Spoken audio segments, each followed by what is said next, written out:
अस्सलाम वालेकुम। तो जो हमारा जो इंटरव्यू भी हुआ, तो उसका ये एनालिसिस मैंने इस तरह अपलोड कर दी है। सो क्विकली मैं समराइज़ कर देता हूँ कि हमारे उसका क्या रिज़ल्ट एनालिसिस ओवरऑल क्या निकला। So just a little bit background, so आपको सबको आइडिया हो जाए। हमने एक जो रिसर्च की थी उसके अंदर ये हमने एंटरप्रेन्योरियल व्हील बनाया था, और इस व्हील के अंदर वो सारी चीज़ें इंक्लूडेड हैं कि जो कि एक एंटरप्रेन्योर में होती हैं, और ये स्पेसिफिकली एलाइड के कॉन्टेक्स्ट में मॉडल बनाया है रिसर्च की बेसिस पे।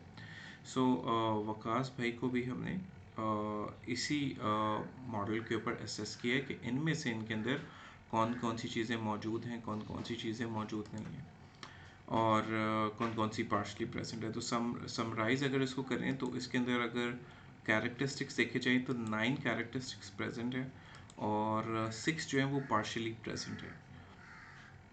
10 कैरेक्टरिस्टिक्स एब्सेंट है, और 3 कैरेक्टरिस्टिक ऐसे जो हम इंटरव्यू के थ्रू मेजर नहीं कर पाए। तो अभी जो मेन फोकस हम करेंगे वो 10 के ऊपर करेंगे कि कौन कौन से कैरेक्टरिस्टिक्स एब्सेंट है, और इनको इम्प्रूव कैसे किया जा सकता है। और ऑब्वियसली अगर वो ये इम्प्रूव करेंगे तो उनके एंटरप्रेन्योर बनने के चांसेस जो हैं वो ज़्यादा होंगे, बिकॉज बाकी कैरेक्टरिस्टिक्स कुछ मौजूद हैं और कुछ पार्शली प्रेजेंट है, तो उनके ऊपर उनको कम मेहनत करनी पड़ेगी, और इसके ऊपर उनको ज़्यादा मेहनत करनी पड़ेगी। तो जितने भी कैरेक्टरिस्टिक्स हैं वो मैंने डिटेल्स वाली जो शीट है इसमें डाल दी हैं। तो एंटरप्रेन्योर के जितने भी 4 डिफरेंट कैटेगरीज हैं, लर्निंग, साइकोलॉजिकल एस्पेक्ट है, उसका सोशल एस्पेक्ट है, प्रोफेशनल एस्पेक्ट है। सो let's focus on the first one, which is inquisitive. So desire to learn particularly about financial matters उनके अंदर नहीं नज़र आया। तो फाइनेंशियल मैटर्स को किस तरीके से लर्न करना है, किस तरीके से ग्रो करना है, उसके लिए बेस्ट चीज़ ये है कि कुछ केस स्टडीज़ को एक्सप्लोर करें, टीयर टूज़ को एक्सप्लोर करें। ये सारी चीज़ें आपस में इंटरलिंक्ड है। इसका मतलब ये भी होगा यहाँ पे कि अपनी थोड़ी नेटवर्किंग ज़्यादा करें, और उनको स्टडी करें कि किस तरीके से उन्होंने पैसे ज़्यादा कमाए और पैसों को मैनेज किस तरीके से किया। That's really important as well. So, inquisitive, you need to educate yourself on different case studies, और specifically individuals किस तरीके से tier 2 में कामयाब हुए। Number 2, being proactive. इसके लिए इट्स रियली इंपॉर्टेंट कि अगर आप टीयर 2 में जाते हैं, you need to have a plan, you need to have a plan A, plan B, plan C. अगर टीयर 2 में आप चले जाते हैं, you need an execution plan, which was missing as well.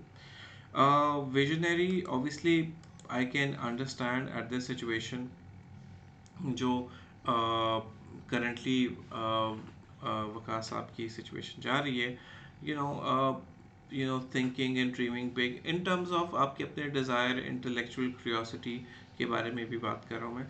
So this is something that will come with optimism and self reflection, कि वो अपने intellectual desires को इन्विजन करें, और एक गोल सेट करें, and then think about how to reach that goal. And this is purely in terms of entrepreneurial prospect, और specifically allied के अंदर, कि वो किधर अपने आप को देखना चाहते हैं, कि किस लेवल तक देखना चाहते हैं, या आप एक फिगर कर सकते हैं कि आप अपने आप को इरफान भाई जैसा देखना चाहते हैं। अब उस स्टेज पे जाने के लिए आपको क्या क्या स्टेप्स दरकार होंगे। So this is something that you need to envision. फिर आ जाता है adventurous, obviously thrill seeking attitude. उसके लिए it's really important that you study entrepreneurs as well, और अलाइड के कॉन्टेक्स्ट में एग्जांपल ले सकते हैं आप, कि एट डिफरेंट पॉइंट जो जिस स्टेज पे आप अभी वकास आप गुजर रहे हैं, सारे एंटरप्रेन्योर्स की वही एटलीस्ट कहीं ना कहीं कभी ना कभी वो एक ऐसी स्टेज से गुजरते हैं जो कि बहुत ज़्यादा फाइनेंशियली ट्रेनिंग होती है उनके लिए, एंड अगर वो रिस्क ज़्यादा लेते हैं तो उसका रिवॉर्ड भी ज़्यादा उनको मिलता है। Tenacious, that also links with being proactive. ये प्रोएक्टिव के कॉन्टेक्स्ट के अंदर है, कि अगर आपने प्लान जब रेडी करेंगे, then you also need to prepare, कि अगर आपका प्लान ए फेल हो जाता है, या बी फेल हो जाता है, या सी फेल हो जाता है, what is it that you need to do. अगर आपको एक क्लाइंट मिल जाता है, क्लाइंट छोड़ के चला जाता है, what are you going to do. So you need to set those plan straight. Coming towards responsibility, ownership mentality आपकी सबसे बेहतरीन तरीके ये कि सोशलाइज अगेन सोशल नेटवर्किंग के अंदर आ जाता है, के अंदर वो चीज़ कवर हो जाएगी। सोशल पर्सपेक्ट में बात की, सोशल नेटवर्किंग के अंदर आप अपने ऑफिस के अंदर ज़्यादा प्रोफेशनली नेटवर्क कोशिश करें, ज़्यादा करें। टीयर टू से बात करें, टीयर थ्रीज के साथ बैठें। आई नो कि there are some people that you talked about, या जिनके साथ आप ज़्यादा क्लोज हैं, तो try to grow that circle. Supportive family is one of the most important factor. जब तक सपोर्टिव फैमिली नहीं होगी तब तक you can not become an entrepreneur, specifically talking अगर आप स्पाउस की अगर बात करें तो अगर आप अगर जब तक खुद कन्विंस नहीं हैं तो आप अपनी फैमिली मेम्बर को कन्विंस नहीं कर सकते। और आप टीयर टू, इसका तरीका ये है कि आप अपने टीयर टू मॉडल को स्टडी कीजिए, क्योंकि टीयर टू मॉडल से अगर आपको फंडिंग मिलती है तो आपकी इंटेलेक्चुअल क्यूरियोसिटी भी फुलफिल होती है उससे, और आपकी जो मंथली सैलरी वाली जो नीड्स हैं वो फंडिंग के अंदर वो दोनों आपकी पूरी हो जाएंगी। तो first you need to educate yourself on this model, and if you're convinced then only you can reason with your family and convince them, and that your family will be the basic building block to your journey in entrepreneurship.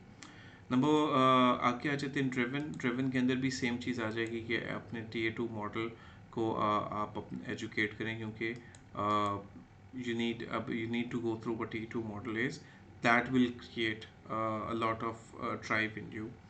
And being versatile, again आप जब अपनी company को vision invasion कर रहे हैं कि आप अपनी कंपनी को रन कर रहे हैं, तो what are the different roles that you have to take. I know you have अपने अपवर्क पे काम किया हुआ है, आपको क्लाइंट्स लेने का आइडिया है, लेकिन there are some other roles that you also need to consider. अगर आपको हायरिंग ज़्यादा करनी पड़ती है और लोगों को मैनेज करना पड़ता है, what are the problems that you are going to face. So these are the things that you need to consider. And once specifically अगर क्वालिटेटिवली एनालिसिस की बात की जाए तो आई थिंक जो सबसे बड़ा इसमें जो फैक्टर जो मैं कहूँगा जो टॉप प्रायोरिटी पे है वो ये है कि अपने आप को टीयर टू मॉडल से एजुकेट करें। वहीं से आपके अंदर ड्राइव आएगी और वहीं से फिर फैमिली सपोर्ट आएगी। जब ड्राइव और फैमिली सपोर्ट दोनों होंगी ना तो बाकी सारी चीज़ें ना वो ऑटोमेटिकली फिट होना खुद ब खुद ही शुरू हो जाएंगी।